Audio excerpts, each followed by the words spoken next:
कुणीतरी म्हटलंयच, काही ठिकाणं ही डोळ्यांनी नाही तर हृदयाने पाहायची असतात. क्षेत्रमाऊली हे त्या ठिकाणांपैकीच एक आहे. याच ठिकाणी माणसाची सुरुवातही होते आणि शेवटही.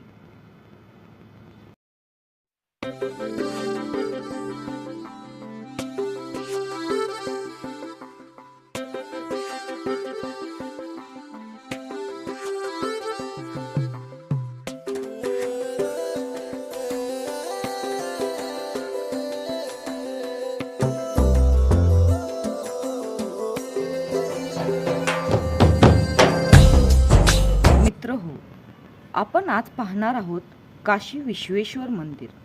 कृष्णा नदीच्या पश्चिमेकडील भागास संगममाऊली तर पूर्वेकडील भागास क्षेत्रमाऊली असे म्हटले जाते. दोघांचाही इतिहास खूप रंजक आहे, पण या भागामध्ये आपण संगममाऊलीबद्दल बोलणार आहोत. आता या भागाला संगममाऊली म्हणतात कारण येथे कृष्णा आणि वेण्णा नदीचा संगम होतो. याच संगममाऊलीचा इतिहास पाहायला गेलं तर स्वराज्याचे दुसरे छत्रपती संभाजीराजे भोसले यांचे पुत्र सातारचे पहिले छत्रपती थोरले शाहू महाराज यांच्या काळामध्ये संगममाऊलीची स्थापना झाली. एकदा काय झालं, छत्रपती शाहू महाराजांना धार्मिक विधी करण्यासाठी संगममाऊली येथे आले होते, पण का कुणास ठाऊक त्यांना तिथे पुजारी उपलब्ध झाला नाही. मग त्यावेळेस तो विधी श्रीपतराव पंतप्रधानांनी केला. पंतप्रतिनिधींनी हजरजबाबीपणा दाखविल्यामुळे शाहू महाराजांनी त्यांना एक चाहोर म्हणजेच जवळपास 100 एकर जमीन दान दिली. पंतप्रतिनिधींनी देखील या संधीचं सोनं केलं आणि कृष्णेच्या पश्चिम काठावर गाव वसवून संस्कृत व वेद शिकवण्यास सुरुवात केली. त्याचबरोबर नदीकाठावर सुंदर मंदिरे आणि घाट सुद्धा बांधून घेतले. काशी विश्वेश्वर मंदिर साताऱ्यातील अतिशय सुंदर मंदिरांपैकी एक मंदिर आहे. मंदिराचा संपूर्ण भाग दगडामध्ये आहे आणि कळसाचा पूर्णपणे चुनागच्चीमध्ये बांधलेला आहे. हेमाडपंथी पद्धतीमध्ये बांधलेल्या ह्या मंदिराच्या कोरीव कामाचं कौतुक करावं तेवढं कमीच आहे. अतिशय सुंदर असे हे बांधकाम केलेलं आहे. गाभाऱ्यातल्या पंचधातूच्या असणाऱ्या शिवलिंगाचे दर्शन घेऊन बाहेर येत होते तेवढ्यात दरवाजाच्या वरती माझे लक्ष गेले. तेथे खूप सुंदर नक्षी होती. त्या नक्षीच्या मधोमध एक छोटं शिवलिंग होतं. शेजारीच एक स्त्री कळशीने पाण्याचा अभिषेक करत होती. तसेच दोन्ही बाजूला 2 सुबक पोपट सुद्धा कोरलेले आपल्याला इथे दिसून येत आहेत.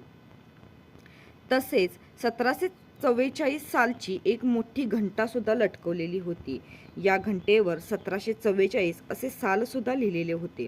या मंदिराचा वेगळेपण सांगायचा झाला तर या मंदिरात खूप सारे दगडी खांब आहेत, पण प्रत्येक खांबावरील नक्षीकाम हे वेगळे आहे. शक्यतो मंदिरातील समोरासमोरील खांब देखील एक समान असतात, पण इथे तसे नव्हते. काही खांबांच्या वरती नाग कोरले होते तर काही खांबांच्या वरती पोपट कोरले होते. काहींच्या वरती हात जोडलेला सेवक होता तर काही खांबांवरती पत्र्याच्या आकाराचा शिल्पकाम होतं.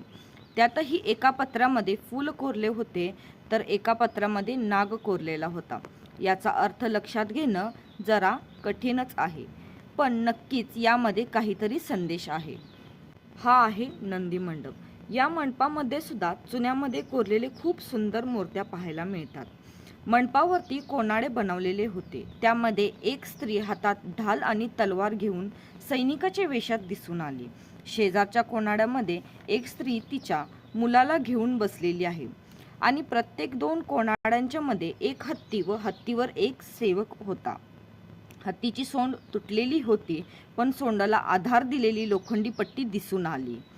या मंदिरामध्ये मला एक शिल्प पाहायला मिळालं, ज्या शिल्पामध्ये एक जोडपं शिवलिंगाची पूजा करताना दिसत होतं. स्त्रीच्या उजव्या हातात पाण्याचं एक भांड होतं आणि त्यांनी ती शिवलिंगावर पाणी ओतत होती. तसेच तिथेच बाजूला आणखी काही शिल्प दिसून आले. नंदीच्या सभामंडपावर एक हत्ती कोरला आहे, त्यावर एक अंबारी आणि त्या अंबारीवर एक शिवलिंग आहे.